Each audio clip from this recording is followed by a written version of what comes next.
We have a very full 1-hour program today with 3 speakers, and I want to be sure that we have time at the end to introduce Dean Edwards from the County Department of Regional Planning, and that we have time for questions and answers. So I'll introduce our first speaker in a moment.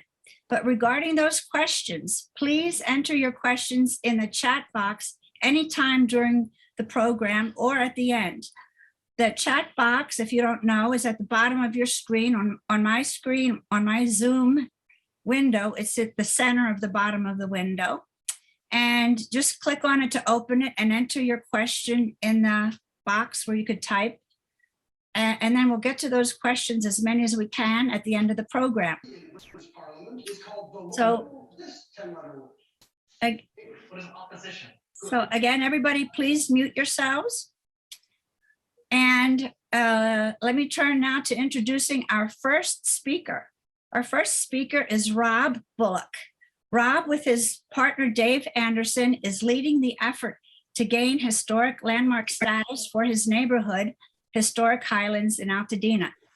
Their campaign was a front page story in the fall 2017 issue of the Altadena Heritage newsletter. Rob will tell us about the history of his project, the neighborhood, and the progress that he and his team have made. Rob Bullock, the floor is yours. Thank you, Anne. And just want to make sure that everybody can see the full screen. Yes, that's good. That's great. Perfect. And I wanted to thank Anne. I also wanted to thank Altadena Heritage for this opportunity to highlight the uniqueness of our neighborhood and why we want to preserve it by becoming an historical district. To begin with, just the history of our neighborhood, Historic Highlands. It is located just north of Bungalow Heaven. As this map says, this is the entire neighborhood. It is the southern side of New York and the northern side of Washington Avenue, bounded east and west by hill and lake.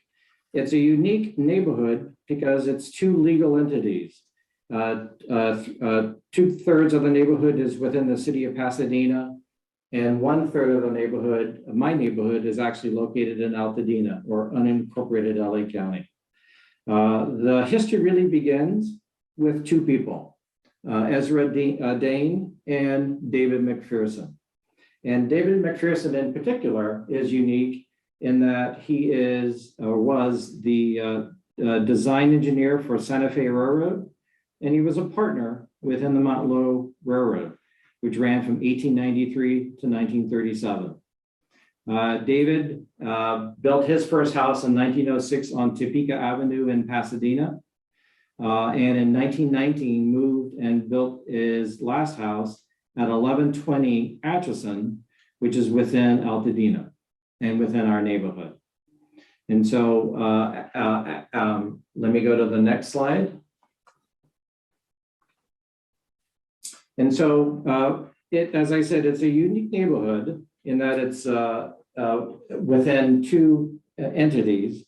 But as when David McPherson and Mr. Dane began to subdivide their properties, what's interesting is that David McPherson on the east and west streets of the new streets began to name them after railroads. Erie Avenue later became Woodbury Avenue. Atchison, Topeka, Santa Fe is now Elizabeth. Denver is now Howard, and Rio Grande. Based upon his Santa Fe background. As the city of Pasadena moved northward, it annexed Bungalow Heaven in 1904, and then eventually it went into Historical Highlands in the 1920s. And so by the 1950s and 1960s, Pasadena ended trying to annex Altadena. In 1989, Bungalow Heaven became the first landmark district within the city of Pasadena. Jump to, if you will, 2008, Historical Highlands Pasadena became the 16th landmark district in the city of Pasadena. They currently have 23 landmark districts within the city. And so that's great for the Pasadena side of our neighborhood. But what about the 132 homes on the Altadena side, my side of Altadena?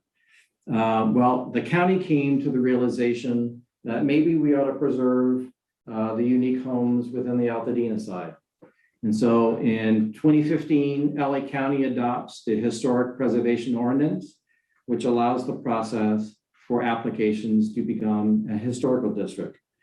And so that jumped to myself and David Anderson formed the Altadena Historic Highlands Landmark Committee, began to canvass the neighborhood in order to begin the process of becoming a historical district.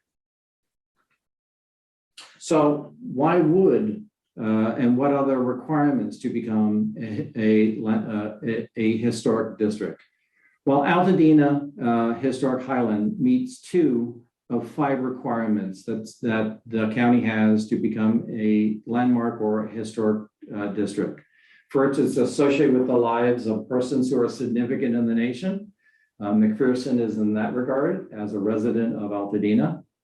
It embodies the distinctive characteristics of a type or architectural style, or it represents the work of an architect, designer, or builder whose work is of significance. Unique architectural styles within our neighborhood include both American Foursquare, California Craftsman, and Spanish Colonial Revival, in addition to some others, including Colonial and Mission Revival. Some architects and designers of note in particular include R. Stanton Doris, who is the architect for the house on Woodbury for the first pasture of Westminster Church. E.A. Daniels was a designer and builder of 2 homes within Altadena, including my own home on Woodbury. Sylvanus Marston was the architect of Westminster Church on Lake and the Pacific Asia Museum within Pasadena. And George J. Webster, who was an architect and builder of 30 craftsman homes, including the noteworthy home on the corner of Woodbury at Mar Vista. And 2 examples, architectural examples that are within our neighborhood. On the upper left is that George Webster designed house at the corner of Mar Vista at Woodbury, a classic California craftsman. And on the bottom right is an American Foursquare, which is located at Catalina and New York, and who happens to be one of the speakers' house, Beth Romero, who will be speaking shortly. So what are the 5 reasons? What are the benefits, if you will, for becoming an historic landmark district? There's a couple of them that people need to consider.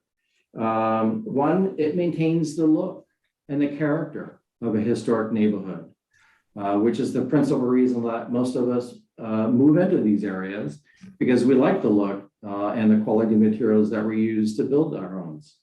I will also say that the film community loves the look of the neighborhood and the uniqueness, and they do a lot of filming within our neighborhood. Second, it improves property values. Studies indicate that anywhere from a 10 to a 25% increase in property values result of a neighborhood becoming an historic district, and that created wealth has the ability to be passed on to younger generations.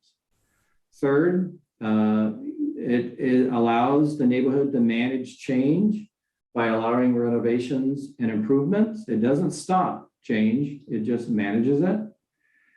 Free money is available through the Mills Act that Beth Romero will be speaking about in a moment, that you can be used to help maintain the character of your home and the use of renovations. And lastly, I added this, it really saves the planet. By renovating, it uses less waste and materials used to renovate, as opposed to destroying and rebuilding a home. Some frequently asked questions. This happens to be my house in the Spanish colonial style on Woodbury. Let's see. I would say the number one question that people always ask about becoming a historical district is, are there any color requirements on the outside of the home? And the answer to that is absolutely no. I would always direct people, check Bungalow Heaven's website, and the first thing that they note is that there are no color requirements. You can paint it any color that you want. What renovations are allowed? You can do anything you want with the backyard and the interior. It's really changes that are visible from the street. And the requirement is, if you're going to make some changes, make them that's age appropriate, both design and the use of materials. Third, what's the process? And is there any cost to becoming an historic district within LA County? Yes, there is. There's about a $9,000 application fee. And included in that application is a write-up of the historical background of each home. Altadena Heritage was a great resource to use in order to be able to get historical information on homes.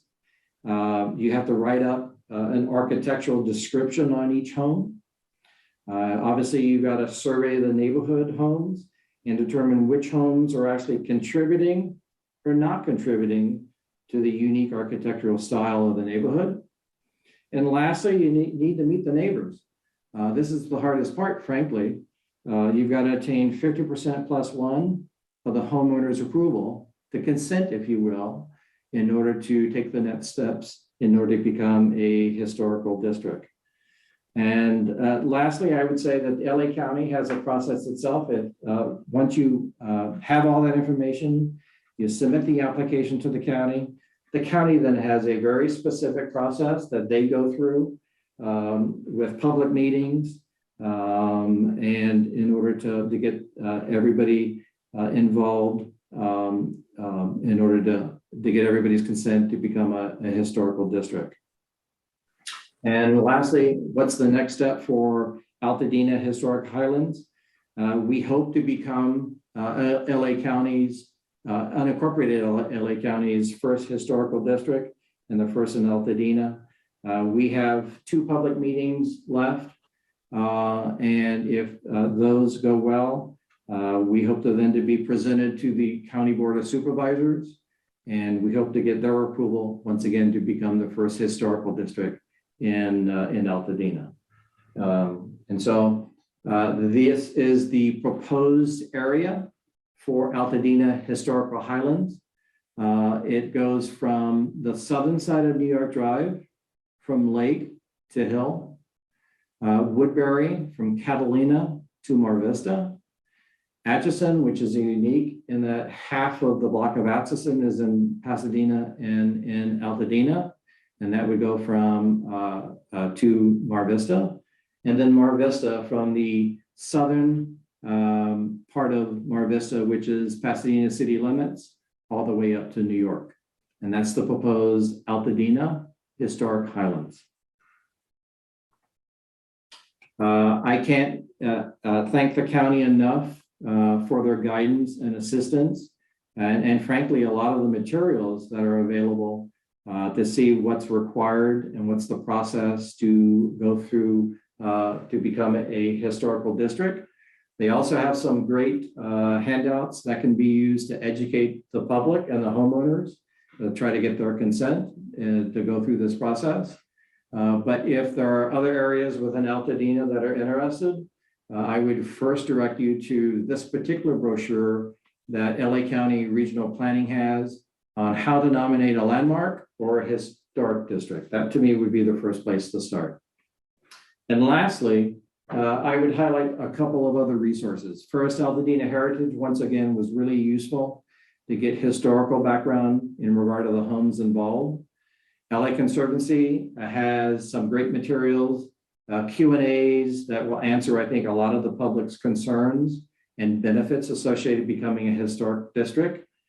LA County Planning, once again, preservation is a great place to start. And if you wanted to talk to an area of Pasadena Historical Highlands, Pasadena, who's a historic district within LA, within the city of Pasadena, successfully went through their process.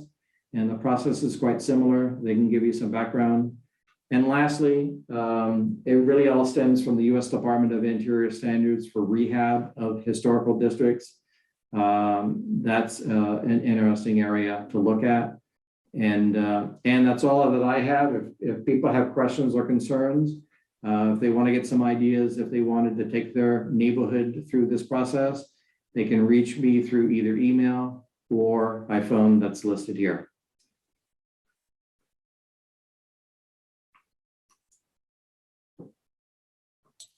That's great, Rob. Thank you very much. That was a wonderful presentation.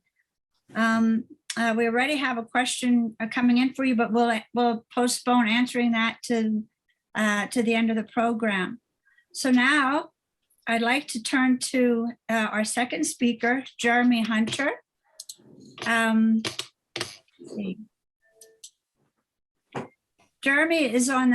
Dr. Jeremy Hunter is on the faculty of the Peter F. Drucker Graduate School of Management at Claremont Graduate University. I became acquainted with Jeremy when he wrote to Altadena Heritage to let us know of his application to acquire historic landmark status for his home.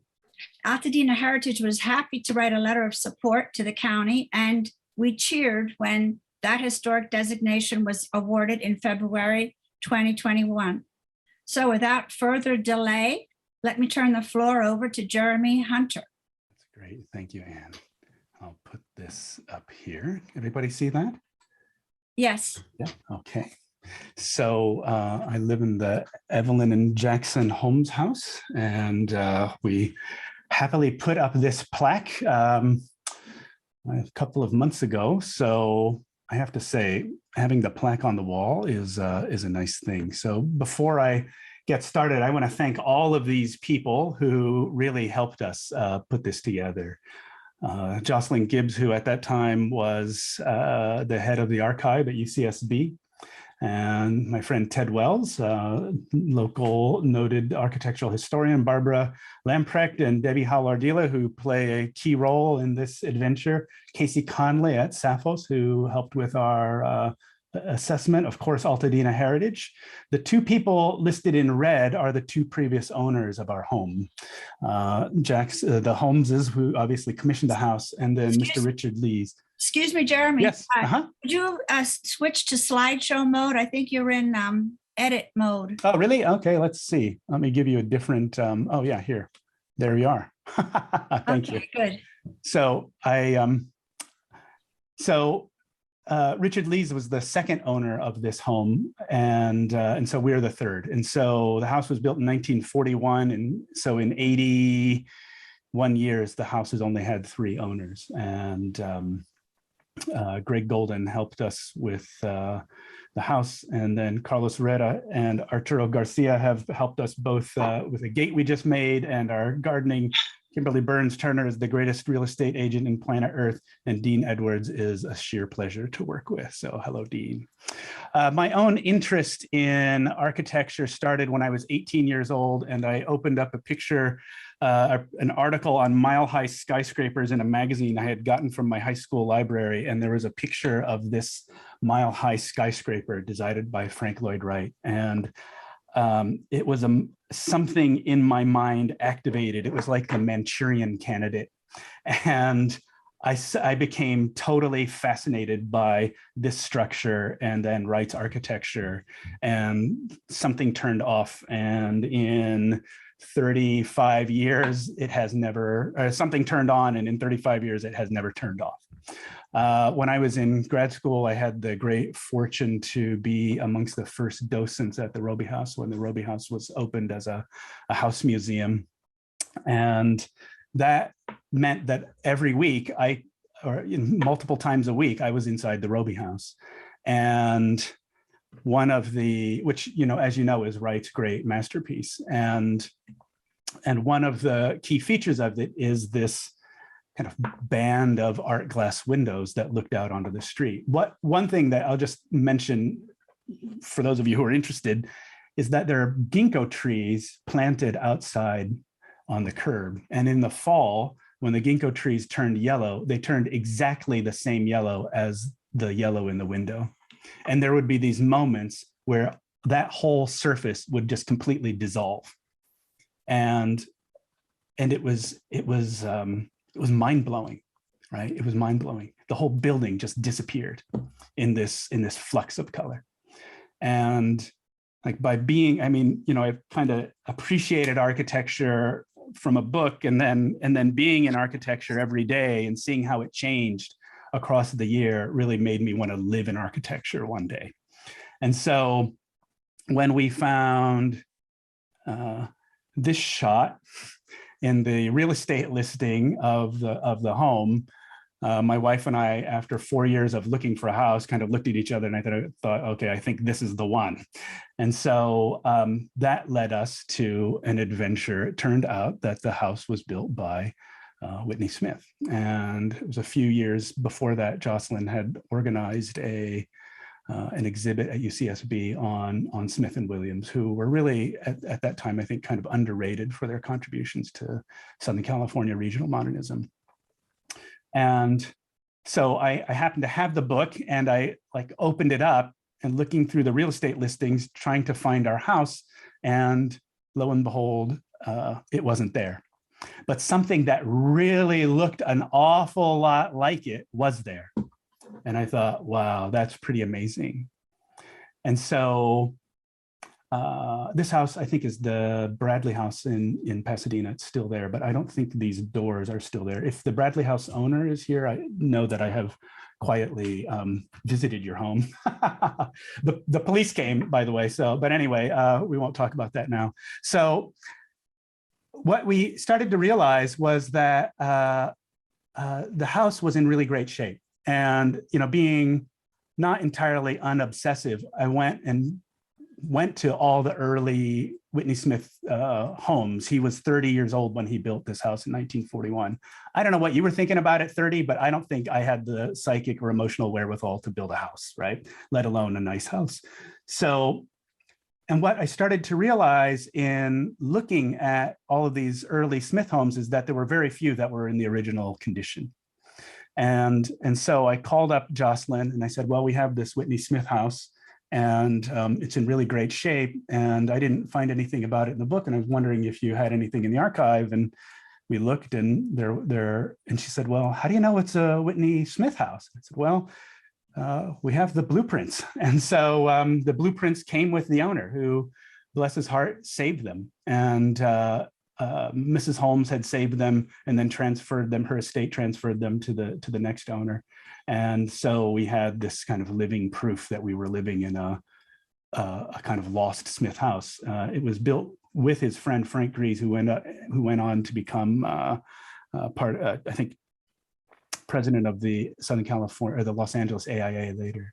And so having the blueprints meant that we could really start to understand what was original to the house. And it turned out that everything was original to the house, including the decaying wiring that when you touched it, the covering turned into a black powder, and you'd see this exposed wire underneath, which meant that it was kind of a fire trap waiting to happen. And so right at the get-go, we had to replace both the electricity and the roof. So this is what the house looks like today. And although the gate is new, and it is so one of the questions Anne asked me to address is like, well, why historic status? So it was built for the Holmes family. They were, you know, I would say middle or probably upper middle class family. It was a way of giving kind of high design to everyday people at an affordable price. And I don't know, does that sound kind of familiar? Because, you know, 4 years later, Whitney Smith was designing homes for the Case Study House project. And so one of the arguments for historic status was that this was a kind of precursor to all of that. So not only was it in really great shape, but it represented a kind of set of values that Smith would go on to explore later in his career, also with the oh gosh, proper nouns have been escaping me the last week, but the cooperative housing place in Brentwood too, right? He designed all those houses as well. So I realized we actually had a pretty strong case to make. And here, interestingly, I'll tell you the origin of these photos in a minute, but the house is built on a set of concrete pylons, also probably influenced by Frank Lloyd Wright. The Imperial Hotel in Tokyo was built on a set of concrete pylons.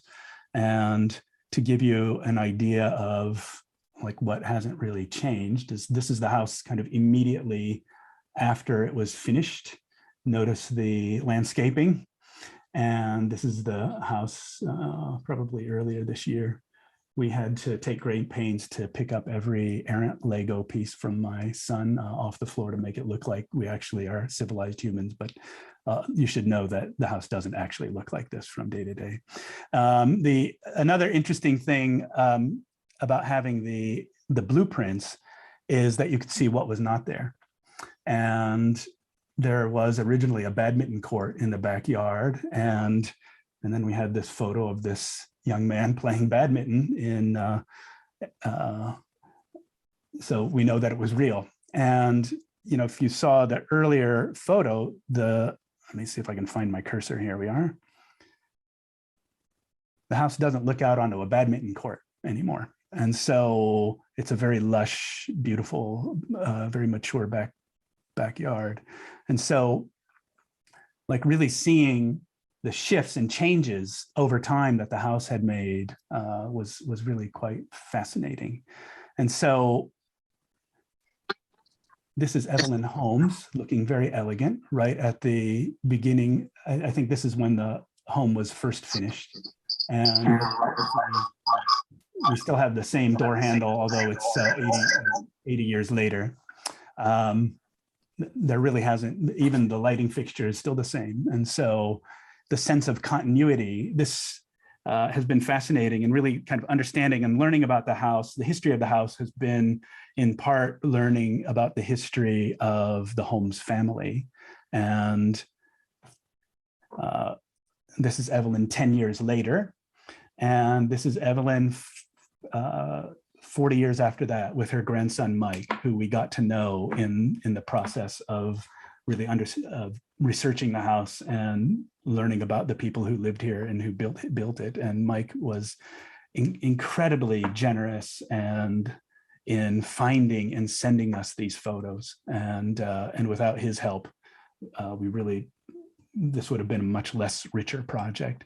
So the story of the house really is the story of the families that lived here. And this is the family. This is taken probably within a month of them moving in, which was October of 1941. And she said we'd moved in, and then suddenly Pearl Harbor happened, and that all of the all of the potential of all the materials went away, and the potential of building a house kind of basically went to zero. So you can see there are some differences. Mike was saying that this used to connect. This was where all the wood for the fireplace was stored, and it connected outside. And that as a kid, he would kind of crawl through here and play, play inside and outside. This is a wood finish, and that's now been stripped. So it's a much whiter, plainer situation.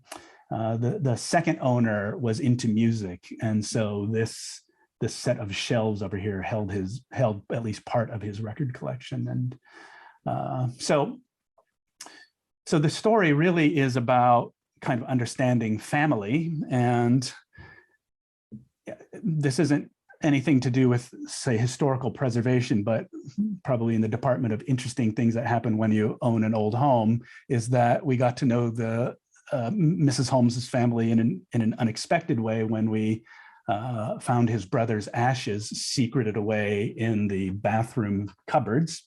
And I won't go into how I found them, but there he was, and he was a He was a veteran of the Pacific War. Interestingly, even though I have this very Anglo-sounding name, I'm actually Japanese and my wife is Japanese. And so as a twist of fate, he got taken care of by a Japanese family until we put him up on a shelf and lit incense to him every day until we could track down his great-granddaughter, or his granddaughter, who had never met him. And she flew down from Oregon to take him home. And now he is in the Oregon National Cemetery. So that was, kind of only one of the very interesting things that have happened to us in living in this house in the last few years. So here's another scene. Apparently there's always been a cat living in this house. There's a cat living in this house right now. She thinks she owns it. But this is a few years later, and you can see that that rough landscaping is now turned into a patio. And I had the great fortune of talking with Richard Holmes, who is the son of Evelyn, who is that young man playing badminton in the corner. He has unfortunately since passed away, but he said that one of his memories of the home was spending every single weekend moving rocks and pouring concrete to build that patio.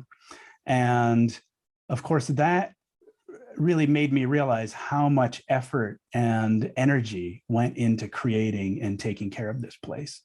And so that's part of, I think what we take care of. And I have to say that in kind of being the steward of this home, one of the things that surprised me was how oftentimes the people you would think would be most interested in preserving it actually don't care. Like some architects we were talking to about redoing a kitchen or some other projects, and they were stunningly unconcerned about preserving the integrity of the home, which then made me realize that, I have to be a much stronger advocate for this place than just assuming that people would see its value and want to preserve it. I think that for Smith homes in particular, because they aren't necessarily structurally ostentatious. In fact, one of the charms is that they aren't structurally ostentatious. Like I don't personally think I could live in the Roby house because it's always kind of pressing down on you. And Smith had the humility and generosity to not design the house around him. And so part of the magic of, what is, to be frank, a really modest structure, part of the charm and magic of that is that it creates a very subtle space for daily living. And I think to an unappreciative eye, that can maybe give license to you to say you can just do whatever the heck you want with it. And I realized I didn't want that to happen to this place. And that was one of the reasons why I decided to pursue historic status. So I couldn't have done it without these two fine human beings, Barbara Lamprecht and Debbie Hallardila. And Ted Wells actually said, you should call Barbara. I think everybody knows Barbara is a very well-respected scholar of Richard Neutra. And then she called Debbie and said, who knows Smith very well and has done a lot of research on the USC school. And together they helped put together the history. And I quite frankly couldn't have done it with them. I wouldn't have known where to start it. And so I will, if you want to get a hold of Barbara, here's her contact information if you want to take a screenshot. I warned her that there would be this influx and a wave of interest after this talk. But and then Anne also asked me to talk about what were the advantages and the disadvantages about it. And I thought of a lot of advantages, actually. One was that it's fun. I mean, it was really fun to do this. We started this conversation in 2018. And then once the pandemic rolled around, I realized, okay, I had time on my hand and really decided to pursue this. And as a kind of armchair architectural historian, it was really thrilling to go through and find some of this stuff. And then when, Mike sent us his grandmother's memoirs talking about the process of building the house, and that the contractor, Mr. Shepard from San Marino, had done such a good job that he came in $65 under budget, and that the day that the house was finished, he marched up to the house with a check for $65 in his hand and turned it over. And Mrs. Holmes used that $65 to hold a party to celebrate the house, right? I mean, like, details like that were just pure magic. The other thing is just meeting really great people, right? Meeting the great people of Altadena heritage, and having, access to these resources has been enormously delightful. Another thing is peace of mind, right? Like, I think we all know Los Angeles is not necessarily the best in its own historic preservation history. And I think knowing that at least one little structure in the hills of Altadena is somehow protected gives me peace of mind. And as I mentioned, I traveled to Japan a lot, and architectural preservation in Japan is non-existent. And one of my most frequent emotions there, as much as I love it, is sadness, because you see all these beautiful things getting wrecked and turned into a parking lot, or turned into some soulless, godforsaken thing. And, so for part of me, it was just knowing that I had the choice not to do that, and that I could do something different, do my little part for posterity and civilization. And for that is it's a kind of satisfaction you can't buy. And I have to say, like, the plaque on the wall is kind of fun to look at, right? And then there is the mill stack, which, for us, and I told Dean this too, it wasn't our main goal was to get the mill stack. Thank goodness we got it. I sent him a note this morning, earlier this week, saying, how is it? And he said, oh no, it's all completed. So, but it really wasn't my primary motivation, but it is a nice kind of icing on the cake to have it. The other thing I think was also about I think preserving the legacy of Whitney Smith, who I think was really underrated in terms of his contributions to Southern California modernism. His offices on Fair Oaks in South Pasadena are just amazing, and they're really worth a nice little visit if you have the time. I mean, he was an amazing architect, and I think, and I don't think there are many Smith buildings that are preserved. So I think that's another one. I think there are two drawbacks. One was the cost, right? So I think all totaled, the cost of the landmark status was about $10,000. That meant fees from the county and Barbara and Debbie's fees and things like that. But I think it came in under a little 10,000 because I helped out with the research. But in the end, if you do get the Mills Act status, it's $10,000 to save, $50,000 in the long run. But and then I find paperwork confusing, but I always find paperwork confusing. So having experts deal with the paperwork was really a huge relief. So if you have that within you, then may the force be with you. But I think those are really the only two. Oftentimes people ask about the limitations in terms of structure, and no, you can't change the exterior of the house. But I bought the house because I liked the exterior and I didn't want to change it, right? The windows are 80 years old. They're single pane glass. We had them all replaced with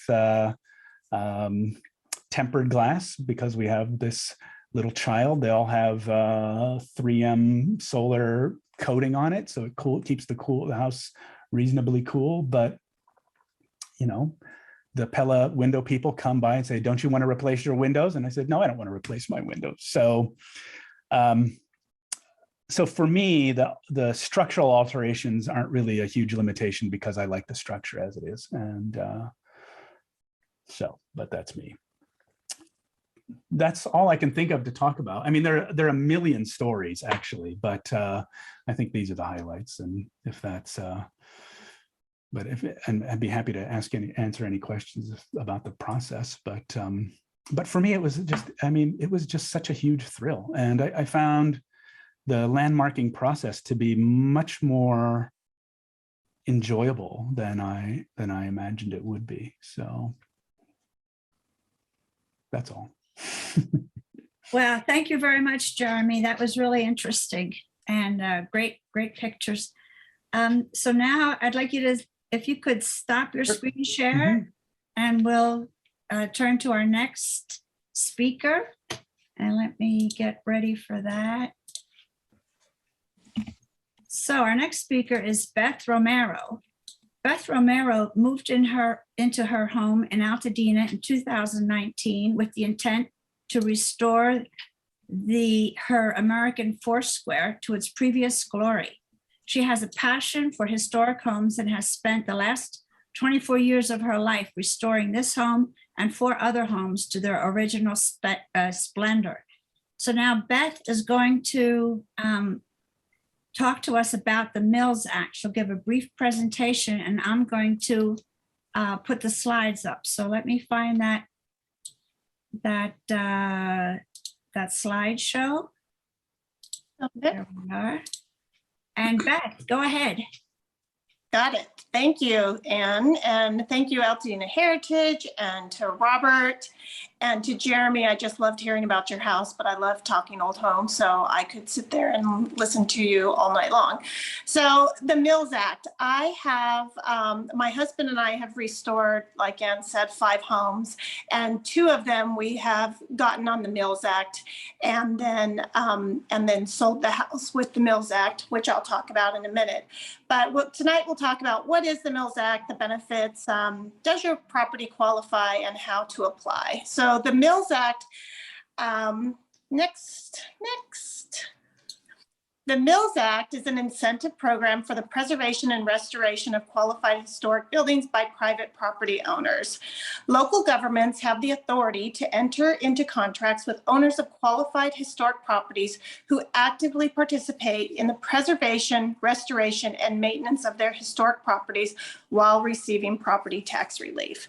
So basically, the Mills Act was started in 1972, and cities are able to enter into contracts with individual homeowners, and you can get a tax relief, a property tax relief.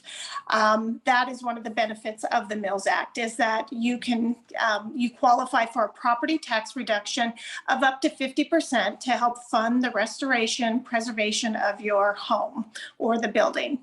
And it does transfer with if you were to sell the property. So we have sold 2 of our other properties, and the current owners of those properties are enjoying the fact that we have gone through the process and they have continued the restoration and preservation of the homes that we sold to them. Does your property qualify? There's a few different things. This is taken right off the county website. For Altadena, it's located in an unincorporated LA County. It has to be privately owned, which is most of us homeowners who own our properties.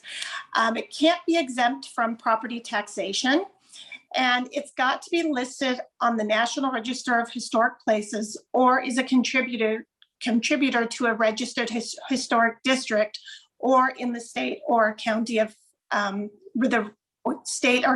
of historic landmarks, significant sites or places. So that is one of the great things about what we're doing right now with our neighborhood in Altadena, is that if you lived in the Altadena, the Highlands, then you would be a contributor to a historic district. So that is why I am super excited to live in our area and become the first historic district. So the next one is how to apply. Dean Edwards was on the call earlier, and I've talked to him many times. I would suggest calling him up. He's fantastic, and confirm with him that your property is eligible. Applications can be submitted only during a certain time period from February to June each year.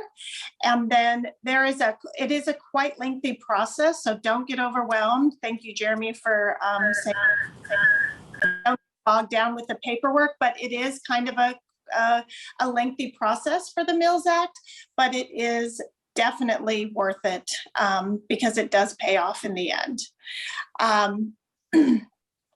Some of the frequently asked questions that I have asked myself, how long does it take to get a contract?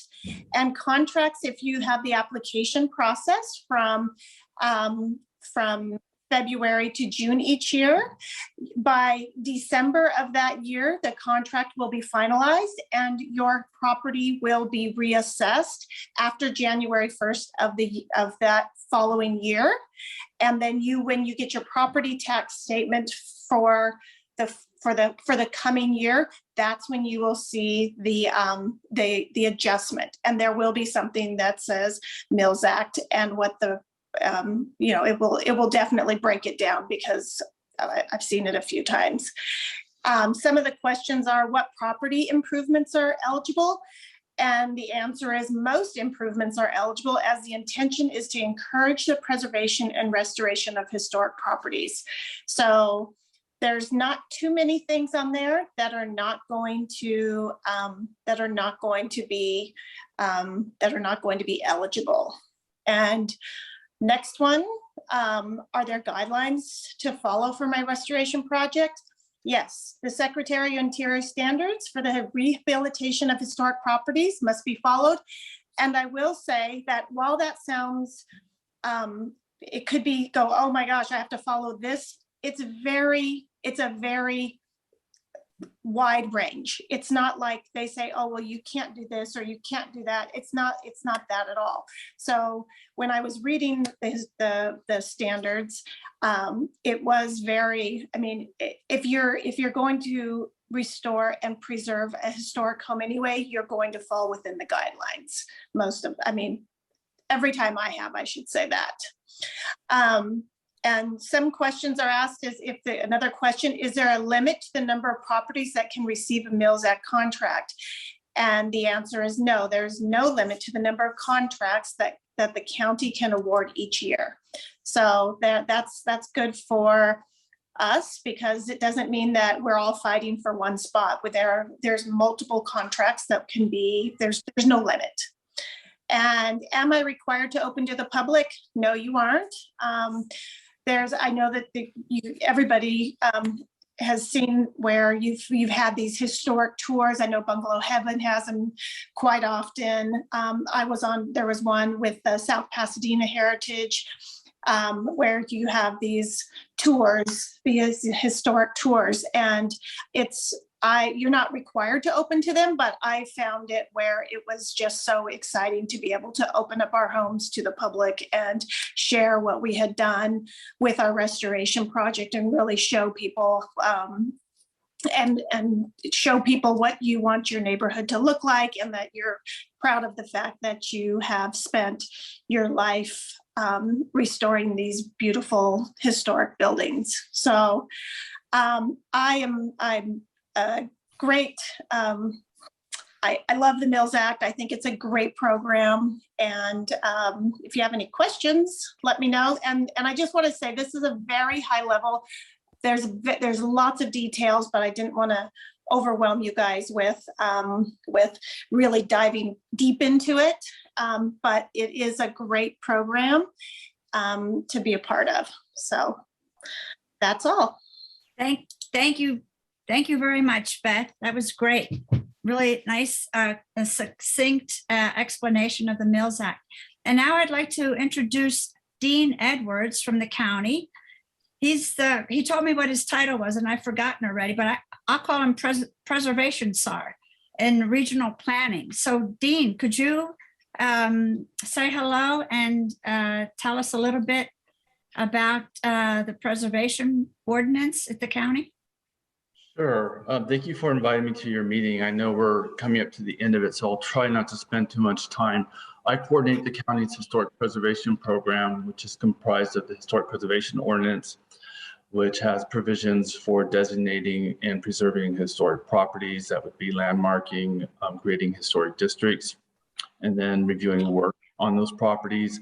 And then also the Mills Act program, which Beth just gave a great presentation on. I wanted to say a couple things about Historic Highlands and where we're at that. The neighborhood did approach the county for some assistance with nominating. Nomination application fee can be quite high. And so we did offer that, in the Landmarks Commission nominated.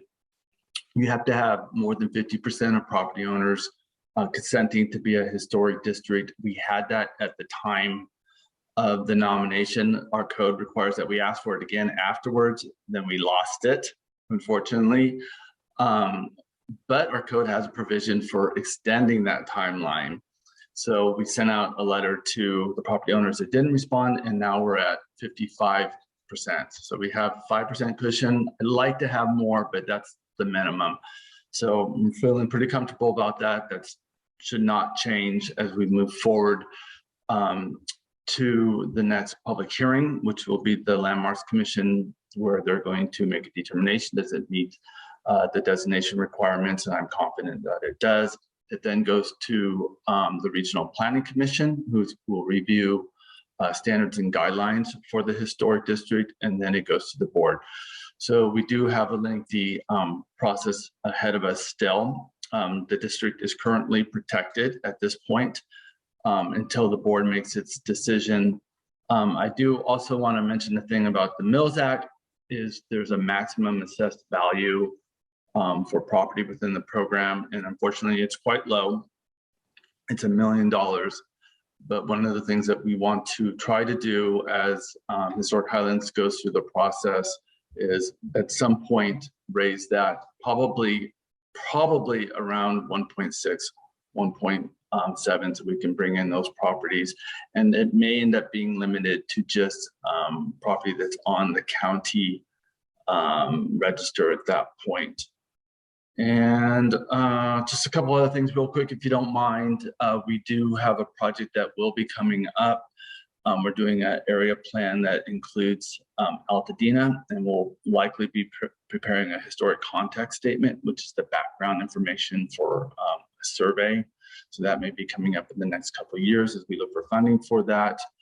And then the last thing I want to say is, you know, if you value your historic resources in your community, you have to designate them under the county's program. It's the only way that's going to be protected. And you can't wait till you hear about a proposed project, which may include alteration or demolition, because usually at that point it's too late. Once they get their entitlements, or they don't even have to get their entitlements, once their application is complete, they're locked in and there's nothing that we can do at the county. One more thing I want to say about that is, I don't know if your organization has a case report. We do offer case reports at the county, and that's a way to monitor what's going on out there. You can get it like once a month, and if you're interested in that, you can contact me. I put my email and the program webpage in the chat. If anybody has any questions, shoot me an email and we can set up a call. You're muted, Anne.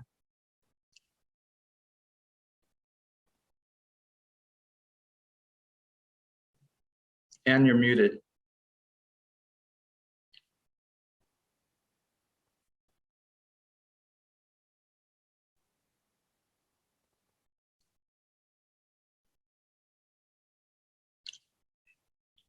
Oh, sorry. My slideshow showed up and I couldn't get back to Zoom. Thank you, Dean. That was great. Let's turn to questions that were posted in the chat box. First, for Rob Bullock, how were the houses that lie within the proposed district selected? Well, it's more of a geographic area. All the houses that were selected are within the geographic area. And then an inventory of those houses, the historical background of those houses, An architectural review of those houses are done to determine as to whether they're contributing to the architectural history of that group, or whether they're not contributing. And there are certain requirements that a percentage number of homes have to be contributing within the historic district in regard to the application to the county. There are some requirements to make sure that the majority of the homes, I believe it's 70% or greater of the homes, have to be contributing to the architectural quality of that historic district, proposed historic district. I see. Is there any way you could have a non-contiguous border? Could you have like a big neighborhood and then a patch outside of that and combine them and call that a historic district? Would that ever work, or does it have to be a contiguous border? Maybe that's. Dean, I would get Dean Edwards to answer that. It doesn't have to be contiguous. Oh, really? Okay. That's interesting, because there's a historic neighborhood in Altadena that isn't really contiguous. I'm thinking of Jane's Village that has outposts kind of Jane's Village homes. So Yeah, we actually evaluated Jane's Village, did a preliminary one. It's eligible. And we offered to help the neighborhood become a historic district.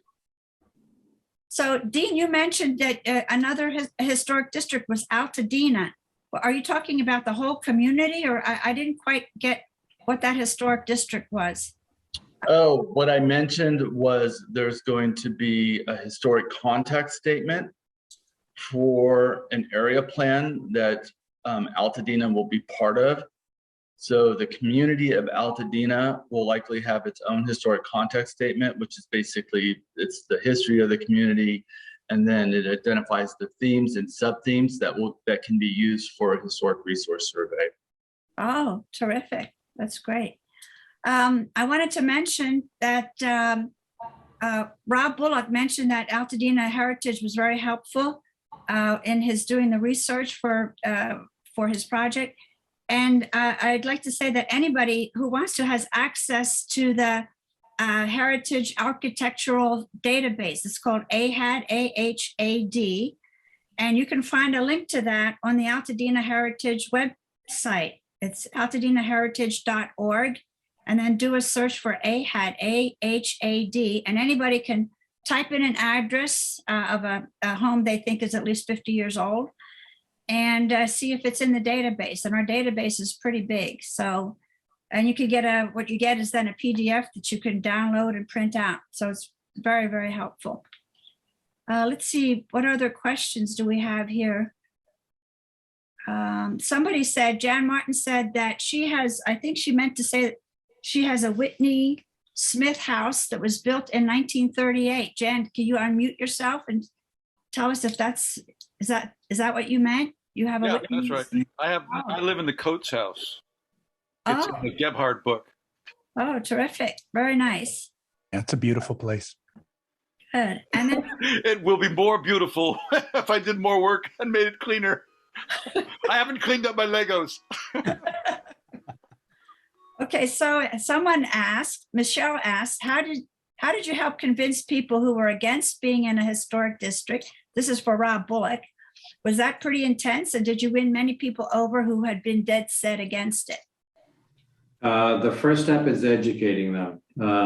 There's a theme of why people object, and it's overcoming those objections basically by educating them that you are allowed to do some renovations, educating them of the benefits associated with it, both in property values and just keeping the look of the neighborhood.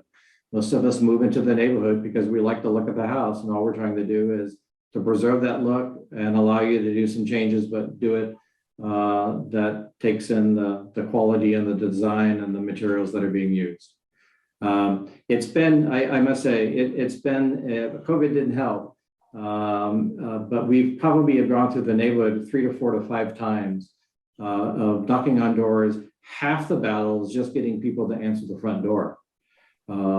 And then having the opportunity to introduce ourselves, educate them, overcome their objections, And the objective is to convince the majority of the people, knowing that we're not going to convince 100%, but if we can educate the majority of them and get their consent, then we can go to the next step of approach to the county. Thank you. So the last question will be, why is there a value limit? And I had a question about that too. This is for Dean Edwards. Is that that $1 million assessed value? Is that about the for the Mills Act or for Historic Landmark Designation? That's for the Mills Act. So Oh. the maximum assessed value of a single family residence is 1 million. It's to limit how much property taxes the county is losing to the program. Oh, I see. That's why there's a value limit. Okay. Mhm. And then, well, there is one more question. Could you, Dean, could you share a little bit about how a landmark is designated right now? Let's see, I just lost that. Right now, we are working on getting Owen Brown's gravesite designated. From Michelle. Yes, I know who that is. That's Michelle. I actually sent her an email today about that. So the designation process starts with the nomination. The nomination can be by the property owner. It could be by somebody from the public. Also, the county can nominate, which is what we're doing with Owen Brown. And it would be the board that will nominate the Owen Brown gravesite. Also, we have a landmarks commission. They have the power to nominate. Now, typically that county power to nominate is kind of almost like an emergency, especially with the board, because the board can act very quickly. Landmarks commission, it takes a little bit longer. But anyways, it starts with the nomination. And then at that point, we get an application. Jeremy had his application professionally prepared, but that's not necessary. He really went above and beyond. Once we get the nomination and it's sufficient, then we do our research. We go out, we inspect. I have a architectural historian that I consult with that does that work. And then if it meets the criteria, and then we take it to the Landmarks Commission. Actually, we would go to the Landmarks Commission anyways. And then they're going to make that decision. Does it meet the criteria or not? And then they're going to make a recommendation. For a landmark, it goes then to the board. And then, like I said before, if it's a historic district, it makes a stop at the Regional Planning Commission. Great. So, there's still questions coming in. Let me say that Dean is a real pleasure to work with. And Thank you. he patiently answers all of my totally inane questions. And every time I send him an email, I think, oh God, will this be the time where he says, I've just had enough of you, but he's never said that. So, We have one more step for you. Then it will be enough. Does it involve any organs? Jeremy, were you allowed to convert your single glass windows to dual glass, double pane, I guess is what I don't know about allowed, but what we did was take it from a very thin, I think maybe 1/4 of an inch to a 1/2 inch. I didn't really want to, I honestly didn't want to change the nature of the windows because they are part of the character of the home, but we did make them tempered glass and a little bit thicker to withstand. And then we covered them with 3M UV security film, which both lowered the heat intake and then gave some security protection and earthquake protection. But yeah, I honestly didn't want to. So okay, and these have to be the last 2 questions. Oh, so they keep coming in, but I think we have to end now, although they're really good questions. Dean, you meant is the value limit the current assessed value or the current value on the tax bill? And also, how many historic landmarks have been designated in LA County? The assessed value, we get that from the assessor, so it would not, I don't think it's going to be on the tax bill, but I get it off their website. Okay. And how many historic landmarks have been designated in LA County? Oh boy, I think we're getting up around 10 or something like that. In all of unincorporated LA County? Mm-hmm. Okay. All right. And then So someone was, saying it's too bad about Jane's Village homes not having been, not all of them have been preserved. And somebody says, if properties have already lost their character, can you still go for historic designation? Not if they've lost their historical integrity. So if there's too many alterations where it's no longer able to convey its historical significance, then no.